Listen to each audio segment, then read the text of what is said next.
Okay, magandang tanghali po sa inyo. Salamat sa pagkakataon na meron tayong pagkakataon na mag-aaral ng salita ng Diyos at magbigay pansin sa Panginoon, manalangin at humingi ng tulong sa Kanya. Salamat sa pakikinig ninyo. Nawa itong salita ng Diyos ay maging kaginhawaan at kapayapaan at tulong para sa inyong mga espiritual na pangangailangan at kaluluwa. Tayo ay manalangin bago magbasa ng salita ng Diyos at magbigay pansin sa salita ng Diyos. Mag-pray muna tayo. Dakilang Diyos, salamat Lord sa kabutihan niyo po sa amin. Salamat Lord sa pagkakataon na binibigay niyo po sa amin upang kami po ay makapag-aral ng salita ng Diyos at mabigyang pansin ang iyong mga salita. Tulungan niyo po ang bawat isa na nandito na kami po ay tunay na magpasakop sa salita ng Diyos. Matutunan po namin ang pagpapala ng tunay na pagsunod sa salita ng Diyos. At salamat Lord sa binigay niyo kami ng salita mula sa langit. Preneserba po ninyo at iningatan. Magmula pa sa inyong lingkod na si Moises hanggang sa pinakauling apostol na si Juan. At Lord, kami po na nagbabasa ng mga salita ng Diyos ay lubos ang pasasalamat namin sa inyo, Lord. So Lord, i-bless po ninyo ang inyong salita sa puso ng bawat isa na nakikinig. Sila po ay mabigyan ng pag-asa at ginhawa, Panginoon, sa oras na ito. Lord, tulungan niyo po kami na makita po namin ang layunin ng Panginoon sa pagbigay niya ng kanyang salita sa amin upang kami po ay maging kalugod-lugod sa inyong harapan alang-alang kay Yesu Kristo, Lord. Salamat sa inyong tulong, sa inyong grasya at kami po ay umaasa sa inyo at i-bless po ninyo kami alang-alang kay Jesus. Ito po ang aming mga dalangin. Amen. And amen. Sa aklat tayo ng Genesis, natural na ang aklat ng Genesis ay ang pinakaunang aklat ng banal na kasulatan. Sa aklat ng Genesis, matatagpuan natin ang paglikha ng Diyos ng lahat, maliban lang yung kanyang sarili, sapagkat ang Diyos ay walang simula at walang katapusan. So sa aklat ng Genesis, makikita natin na nilikha ng Diyos ang lahat. At sa umpisa pa, sa chapter 2, verse number 8, ang babasahin natin, chapter 2, verse 8, magmula verse 8 hanggang verse 15. At ang sabi ng Bible, naglagay ang Panginoong Diyos ng isang halamanan sa silangan ng Eden. At inilagay niya roon sa taong kanyang nilalang. At pinatubo ng Panginoong Diyos sa lupa ang lahat ng punong kahoy na nakakalugod sa paningin at mabuting kainin. Gayon din, ang punong kahoy ng buhay sa gitna ng halamanan at ang punong kahoy ng pagkaalam ng mabuti at masama. May isang ilog na lumabas mula sa Eden upang diligin ang mga halaman at mula ro'y nahati at naging 4 na ilog. Ang pangalan ng una ay Pison, na siyang umaagos sa palibot ng buong lupain ng Habila, na dooy mga ginto. At ang ginto sa lupang iyon ay mabuti at mayroon ding debalyo at batong onyx. Ang pangalan ng ikalawang ilog ay Gihon, na siyang umaagos sa palibot ng buong lupain ng Ethiopia. Ang pangalan ng ikatlong ilog ay Tigris, na siyang umaagos sa silangan ng Assyria. At ng ika-4 na ilog ang Euphrates. Kinuha ng Panginoong Diyos ang lalaki at inilagay sa halamanan ng Eden upang ito ay kanyang bungkalin at ingatan. So dito sa salita ng Diyos, makikita natin ang paglalarawan ng hardin o ng halamanan na tinatawag na Eden. At also makikita natin ang paglagay ng Diyos ng tao doon sa hardin na yon o sa halamanan na yon. So una, makikita natin ang paglalarawan ng halamanan o ng hardin ng Eden. Dito natin makikita na may layunin ng Diyos bago pa pumasok pagkasala ng tao at pagbagsak ng sanglibutan sa kasalanan, ay inilaanan ng Diyos at inayos ng Diyos ang paglikha ng lahat at ginawa ng Diyos ang kanyang nais na ang tao ay mabuhay sa isang hardin o halamanan. Mas mainam siguro kung tayo ay nakatira sa isang garden instead na mga lungsod o mga bahay-bahay or whatever. Sa isang napakagandang hardin na wala pang tinik, wala pa yung sumpa ng kasalanan, wala pa yung pagbagsak ni Adan at ni Eva sa kasalanan. So makikita natin na ang layunin ng Diyos ay inayos niya ang paglikha ng lahat ng mga bagay upang alagaan ang tao. At mabigyan siya ng mga punong kahoy na pwede niyang tingnan, pwede niyang pansinin, pwede niyang gamitin yon para sa kanyang pagkain, sa kanyang relax sa ilalim ng lilim ng mga punong kahoy. In fact, alam niyo ba ang ibig sabihin ng Eden?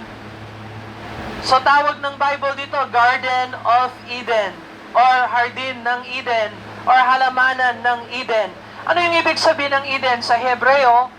Na ang lumang tipan ay naisusulat sa Hebreo. Ang ibig sabihin ng Eden ay kasiyahan. Hardin ng katuwaan o kasiyahan. Ito ay napakatamis na lugar o pinakamagandang lugar at pinalilibutan ng 4 na prominenteng ilog.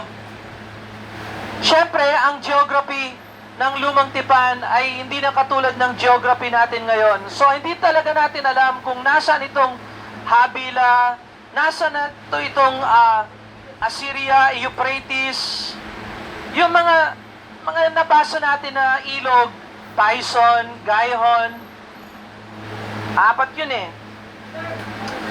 Hindi po natin alam kung nasaan yun ngayon. Yes. Well, nung simula, before na nagkasala si Adan at si Eva, yung Garden of Eden ay nasa gitna ng mundo. At wala pang kontinente ang mundo sapagkat buo pa ang lupa. Kasi po sir, yung sabi ko yung dalawang ilog po, yung dito sa yung place, di ba nasa ano po, mayroon nakabi na cave, magpuno po sa may perfume ng triangle. Actually, ang Tigris at saka Euphrates ay nandun sa may Iraq. Dito po yung Oo. Pero, ang pwesto ng Tigris at saka Euphrates ngayon, bagamat siya ay nandun sa Iraq, malamang sa kapanahunan ni Moises, sa kapanahunan ng Genesis, ang Euphrates at saka ang Tigris River ay wala sa pwesto na nadadatnan natin sila ngayon. Dahil nga, winasak ng Diyos sa sumpa ng kasalanan ang buong daigdig. At makikita natin sa mga kontinente kung paano dati isang lupa talaga ang buong daigdig. Pero ngayon, makikita natin sa mga kontinente na nagkahiwa-hiwalay ang lupa. At mababasa natin yun sa Genesis chapter 9. Wala pa tayo sa Genesis 9. Nasa Genesis 2 pa lang tayo. Pero salamat sa tanong. Yes. Dati, ang Garden of Eden ay nasa mundo. At malamang, kung akong mag-iisip, yung Garden of Eden siguro nalubog na. Siguro nasa ilalim ng dagat or ng tubig. Kasi, linipat talaga ng Diyos, winasak talaga ng Diyos ang lupa dahil sa baha ng Genesis chapter 9. Okay, so balik tayo sa Garden of Eden. So ang ibig sabihin ng Eden ay kasiyahan. At ito ay hardin ng kasiyahan. Dito natin makikita ang pagmamahal ng Diyos at awa ng Diyos sa tao. Nilikha niya ang lahat at hinanda niya ang lahat para ang tao ay may matitirahan at may oras ng kasiyahan, oras ng pagtatrabaho, at oras na siya ay nasa ilalim ng gabay at turo ng Panginoon. Doon natin makikita ang dalawang prominenteng punong kahoy. Una, merong punong kahoy ng buhay, the tree of life. Pangalawa, merong the tree of the knowledge of good and evil. Yan yung punong kahoy ng kaalaman, ng masama at ng mabuti. So doon, dinisenyo ng Diyos na ang tao, kapag kailangan niya ng ginhawa o kailangan niya ng tulong, maaari siyang pumitas ng prutas sa buhay, sa punong kahoy ng buhay, at siya ay manatiling buhay. Ngunit, matutuklasan natin dito sa Genesis chapter 3 na pinagbawalan ng Diyos na siya ay pumitas sa punong kahoy ng kaalaman ng mabuti at masama. Next week na lang natin pag-uusapan yon. Pero sa ngayon, gusto ko lang bigyang pansin ang pagmamahal at pagmamalasakit ng Diyos sa kanyang pagbigay o pag-provide ng pangangailangan ng tao. So araw-araw dapat meron tayong pasasalamat dahil mula pa sa simula, ang Diyos na ating manilikha ay nagbibigay sa atin araw-araw ng kanyang grasya. Amen? Amen. Araw-araw ng kanyang awa, araw-araw ng kanyang biyaya. Yan ang ating Panginoon na makapangyarihan sa lahat. Ang Diyos na walang katapusan, ang Diyos na walang simula at walang katapusan. Yan ang Diyos na nagdisenyo ng buhay natin. Hiram ang buhay natin sa isang Diyos na nagmamahal sa atin. At ang tungkulin natin ay magpasalamat sa Kanya, magbigay ng pansin, pagpupuri at pasasalamat sa Kanya. Number 2, ang paglagay ng Diyos ng tao sa hardin. Well, ang sabi ng Bible, kinuha ng Panginoong Diyos ang lalaki at inilagay sa halamanan o sa hardin ng Eden upang ito ay kanyang bungkalin at ingatan. So, ang pagmamahal ng Diyos sa tao ay hindi niya pinabayaan ng tao ay pag-alagala at walang tirahan, kundi nais niya na siya ay magtrabaho at maging matagumpay sa halamanan ng Eden. Binigyan niya ito ng punong kahoy ng buhay para sa kanyang kalusugan at para sa kanyang buhay. Ang responsibilidad ng tao sa negosyo, sa pagtatrabaho ay makikita natin dito sa hardin ng Eden. Ayon sa Proverbs chapter 27 verse 23. Proverbs chapter 27 verse 23, ang sabi ng Bible, alamin mong mabuti ang kalagayan ng iyong mga kawan at tingnan mong mabuti ang iyong mga hayupan. So, napaka-importante sa Bible na ang tao ay binigyan ng Diyos ng responsibility. At tunay na hindi naman ang Diyos ay malupit, kundi nais ng Diyos na maramdaman ng tao ang tagumpay ng kanyang pagmamalasakit at kanyang pagtatrabaho at makita niya ang prutas ng pagtatrabaho at pag-asenso sa buhay. Kaya binigyan ng Diyos before na nagkasala si Adan, binigyan ng Diyos ng trabaho ang tao. Kaya hindi ho masama ang trabaho. Ang masama lang yung pagod, yung pawis, yung paghihirap sa pagtatrabaho, pero hindi ito dulot ng Diyos, kundi ito ay dulot ng kasalanan ni Adan. Pero pansinin natin, before na bumagsak si Adan sa kanyang kasalanan, ay binigyan siya ng Panginoong Diyos ng responsibility, ng pagtatrabaho at pagnenegosyo, ng pagbungkal at pag-alaga sa hardin o halamanan ng Diyos na iyang si Eden. Dito natin makikita na dapat pasalamatan ng Panginoong Diyos dahil binigyan niya tayo ng responsibility at ng trabaho. Hindi niya tayo nilikha upang tayo ay maging Diyos ng sarili nating buhay. Nilikha niya tayo upang tayo ay maging kanyang larawan at imahen sa lupang ito na nasasakop sa kanyang authority, sa kanyang otoridad. Binigyan niya tayo ng responsibility na kilalanin natin siya bilang ating manlilikha at tagapagligtas. Ang pagsamba sa Diyos ay likas sa tao. At yan ay isukli, kumbaga, ng pasasalamat natin dahil binigyan siyang tagapagbigay ng buhay natin at tagapagbigay ng trabaho, tagapagbigay ng responsibility sa atin. Dapat sumasang-ayon tayo sa salita ng Diyos. At itong binigyan tayo ng salita ng Diyos sa isang awa na galing sa Diyos. Salamat sa Panginoon na hindi niya tayo pinabayaan sa isang daigdig na maging hari ng sarili nating buhay. No?